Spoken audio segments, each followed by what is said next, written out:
ज्येष्ठ मास के शुक्ल पक्ष की एकादशी को निर्जला एकादशी कहते हैं। इस व्रत में पानी का पीना वर्जित है, इसलिए इसे निर्जला एकादशी कहते हैं। इस दिन निर्जल व्रत रख के शेषशायी रूप में भगवान विष्णु की आराधना का विशेष महत्व है।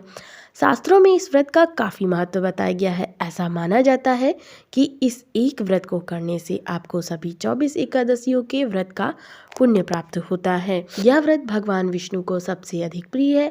ऐसी मान्यता है कि इस व्रत को करने से आपकी सभी प्रकार की सांसारिक पापों से मुक्ति मिलती है और मोक्ष की प्राप्ति होती है। तो आइए जानते हैं साल 2024 में निर्जला एकादशी व्रत कब है, एकादशी तिथि का प्रारंभ और उसकी समाप्ति तथा पारण का समय और पूजा विधि तथा उसकी कथा के बारे में। साल 2024 में निर्जला एकादशी का व्रत 18 जून 2024 दिन मंगलवार को है। पारण का समय 19 जून को सुबह 5:23 से सुबह 7:28 तक। पारण तिथि के दिन द्वादशी समाप्त होने का समय प्रातः 7:28 पर। एकादशी तिथि का प्रारंभ 17 जून 2024 को सुबह 4:43 से और इसकी समाप्ति 18 जून 2024 को सुबह 6:24 पर। साल की सभी 24 एकादशियों में निर्जला एकादशी सबसे अधिक महत्वपूर्ण एकादशी है। बिना पानी के व्रत को निर्जल व्रत कहते हैं और निर्जला एकादशी का उपवास किसी भी प्रकार के भोजन और पानी के बिना किया जाता है। उपवास के कठोर नियमों के कारण सभी एकादशी व्रतों में निर्जला एकादशी व्रत सबसे कठिन है। निर्जला एकादशी व्रत को करते समय श्रद्धालु लोग भोजन ही नहीं बल्कि पानी भी ग्रहण नहीं करते। जो श्रद्धालु साल की सभी 24 एकादशियों का उपवास करने में सक्षम नहीं है, उन्हें केवल निर्जल एकादशी उपवास करना चाहिए, क्योंकि निर्जला एकादशी उपवास करने से दूसरे सभी एकादशियों का लाभ प्राप्त होता है। विधि पुराणों के अनुसार दशमी तिथि को शाम को सूर्यास्त के बाद भोजन नहीं करना चाहिए और रात्रि में भगवान का ध्यान करते हुए सोए। एकादशी व्रत रखने वाले को अपने मन को शांत एवं स्थिर रखे। किसी प्रकार की द्वेष भावना क्रोध मन में ना लाएं। एकादशी को तांबा, चांदी, चावल और दही का दान करना उचित होता है। प्रातःकाल सूर्योदय से पूर्व उठकर स्नान करें। स्वच्छ वस्त्र धारण कर हाथ में फूल लेकर भगवान के समक्ष व्रत का संकल्प ले। भगवान विष्णु की पूजा में तुलसी, ऋतुफल एवं तिल का प्रयोग करें। व्रत निर्जला एकादशी में अन्न एवं जल का पूर्णतः त्याग करना होता है, इसलिए पूरे दिन निराहार एवं पानी की एक बूंद भी नहीं पिया जाता। रात्रि जागरण का बड़ा महत्व है। संभव हो तो रात में जग कर भगवान का भजन कीर्तन करें। एकादशी के दिन विष्णु सहस्त्र नाम का पाठ करने से भगवान विष्णु की विशेष कृपा प्राप्त होती है। अगले दिन द्वादशी तिथि को ब्राह्मण को भोजन कराने के बाद स्वयं भोजन करें। निर्जला एकादशी की कथा। एक बार पांडव पुत्र भीमसेन ने पितामह श्री वेद व्यास जी से पूछा, हे पितामह, माता कुंती, द्रौपदी, युधिष्ठिर, अर्जुन, नकुल और सहदेव सभी एकादशी का व्रत करते हैं। भ्राता युधिष्ठिर भी मुझे यह व्रत करने को कहते हैं और मुझे भी यह ज्ञात है कि एकादशी को उपवास करना यह वेदों का आदेश है, पर मुझे भूख सहन नहीं होती। मैं सभी नियमानुसार केशव की उपासना, पूजा करना, मेरे क्षमता अनुसार दान धर्म करना, ये सभी करूँगा, पर उपवास नहीं कर सकता।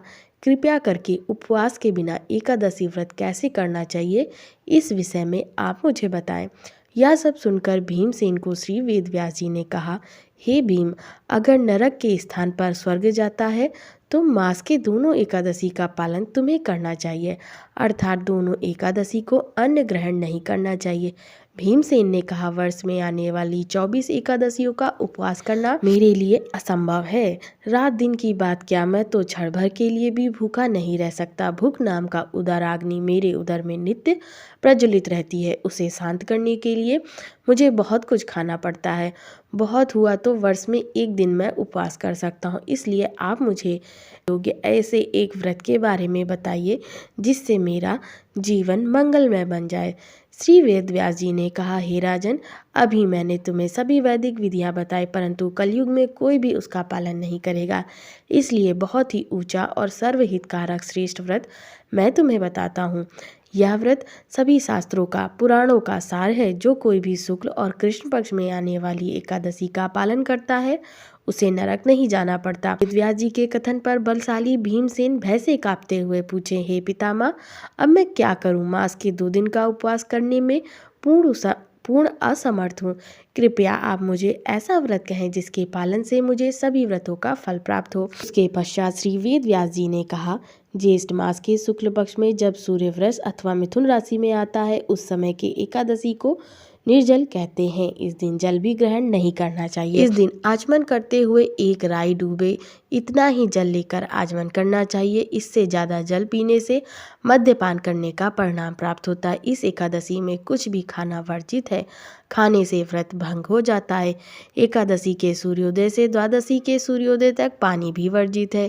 इस प्रकार व्रत का पालन करने से वर्ष की सभी 24 एकादशियों का फल प्राप्त होता है। द्वादशी की सुबह ब्राह्मणों को जल और स्वर्ण दान करके व्रत करने वाले को आनंद से ब्राह्मण के साथ ही भोजन ग्रहण करना चाहिए। हे भीमसेन, इस एकादशी व्रत से प्राप्त होने वाले पुण्य के बारे में सुनो। केवल इस एकादशी के पालन से ही वर्ष की सभी 24 एकादशी के व्रत का पालन करने का पुण्य प्राप्त होता है। शंख, चक्र, गदा और पद्म धारण करने वाले भगवान विष्णु ने मुझे बताया था कि जो कोई भी अन्य धर्मों का त्याग करके मेरी शरण आता है और निर्जल एकादशी का पालन करता है वह मुझे बहुत प्रिय है और वह निश्चय ही सभी पापों से मुक्ति पाता है। इस मार्त विधि नियमों का पालन करने से कोई भी कलयुग में उच्च ध्येय नहीं प्राप्त कर सकता, क्योंकि कलयुग के अनेक देशों से वे सभी विधि नियम भी प्रदूषित होंगे।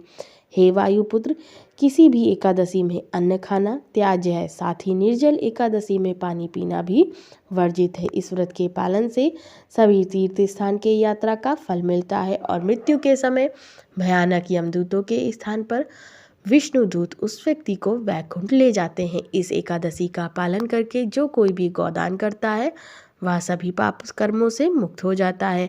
जब अन्य पांडु पुत्रों ने इस एकादशी के बारे में सुना तो इस व्रत का पालन करने का निश्चय किया। उसी समय से भीमसेन ने भी इस व्रत का पालन करना आरंभ किया। इसलिए इस एकादशी को भीमसेनी एकादशी अथवा पांडव एकादशी भी कहते हैं।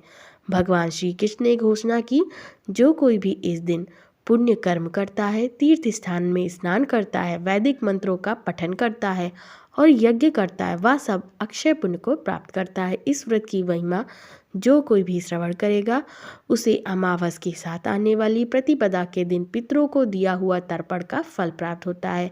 साथ ही उसे वैकुंठ की प्राप्ति होती है। राधे कृष्ण। अगर वीडियो पसंद आई हो तो वीडियो को लाइक कीजिए, ज़्यादा से ज़्यादा शेयर कीजिए और चैनल को सब्सक्राइब करना ना भूलें। जय श्री कृष्ण।